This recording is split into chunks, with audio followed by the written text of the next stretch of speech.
안녕하십니까. 암, 발생과 치료 원리 시리즈 15부에서는 면역 항암제의 등장 배경에 대해서 말씀드리겠습니다. 저는 지난 10부부터 세포 독성 항암제와 표적 항암제에 대해서 이야기하면서 이들의 부작용과 재발암에 대한 한계를 언급했습니다. 이런 상황에서 부작용과 재발 둘 다를 극복할 수 있는 항암제에 대한 요구는 당연한 것입니다. 이런 목표 달성을 위해서는 항암 패러다임의 전환, 즉 근본적인 전략 수정이 필요했습니다. 그간 사용해온 세포 독성 항암제와 표적 항암제는 모두 암세포를 직접 공격하는 것이었습니다. 그런데 우리 몸에는 이미 암을 공격하는 방어 시스템, 즉 우리 몸의 군대라고 할 수 있는 면역 시스템이 있습니다. 따라서 연구자들은 암을 직접 공격하는 대신 이 면역 시스템을 활용하는 방식을 생각하게 되었습니다. 그러기 위해서는 암과 면역과의 관계부터 살펴볼 필요가 있습니다. 지난 일부에서 언급했듯이 우리 몸에는 끊임없이 유전자 변이가 발생하고 그로 인해 암세포도 지속적으로 만들어집니다.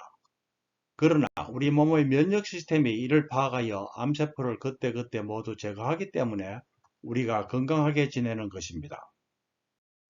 그러나 여러 가지 이유로 면역 시스템이 제 역할을 충분히 못하는 경우가 발생할 수도 있습니다. 이때는 생겨나는 암세포가 제거되지 않고 자라서 암에 걸릴 수도 있습니다. 따라서 과학자들은 면역 활성을 통한 암 치료를 생각하게 되었습니다. 즉, 제 역할을 못하고 있는 면역 시스템에 활기를 불어넣으면 활성화된 면역 시스템이 암을 공격하여 치료할 것이라는 전략이었습니다. 이것은 암세포를 직접 공격하는 세포 독성 및 표적 항암제와는 달리 우리 몸의 면역 시스템이 암세포를 잘 죽이도록 도와주는 간접적인 방법이란 측면에서 기존과는 전혀 다른 전략이라 볼 수 있었습니다. 자, 그러면 면역 시스템이 암세포를 잘 죽이도록 도울 수 있는 방법은 무엇일까요? 이를 알기 위해서는 면역 시스템이 암을 제거하는 방식부터 알아야 합니다. 암을 제거할 수 있는 면역세포는 다양한데 그중 대표적인 것이 T세포라는 백혈구입니다.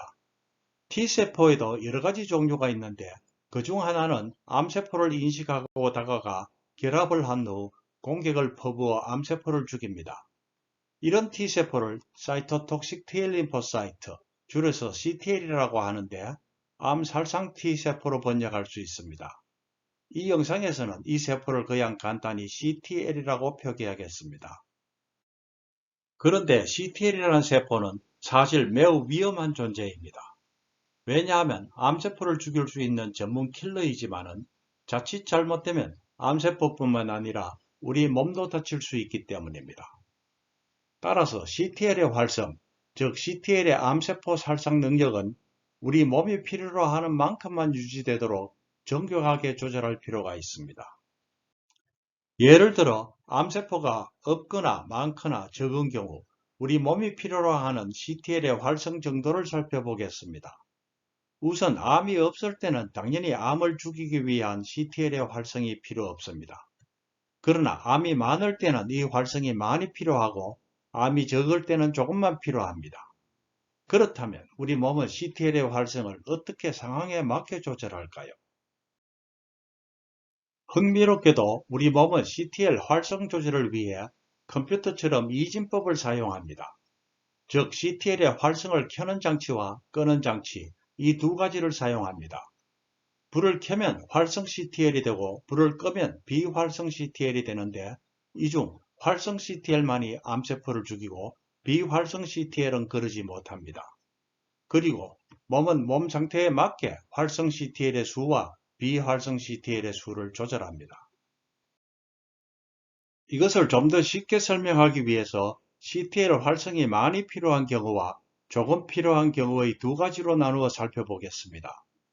CTL 활성이 많이 필요한 경우에 우리 몸은 불이 켜진 CTL은 많이 만들고 불이 꺼진 비활성 CTL은 조금만 만듭니다. 반대로 활성이 조금만 필요한 경우에는 비활성 CTL을 많이 만들고 활성 CTL은 조금만 만듭니다. 이렇게 활성 CTL과 비활성 CTL의 비율을 바꾸는 방식으로 몸 전체의 CTL 활성, 즉 암세포 살상 능력을 얼마든지 조절할 수 있는 것입니다. 이상을 종합하면 CTL 활성은 암이 많을 때 많이 필요하므로 이때는 몸이 활성 CTL을 많이 만듭니다. 그 결과 암 살상력이 강해져서 암을 제거하게 됩니다.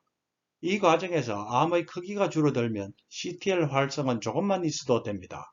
따라서 이때는 비활성 CTL을 많이 만들고 활성 CTL을 조금만 만들어 암 살상 능력을 낮추어도 암세포 수가 적기 때문에 모두를 제거할 수 있는 것입니다.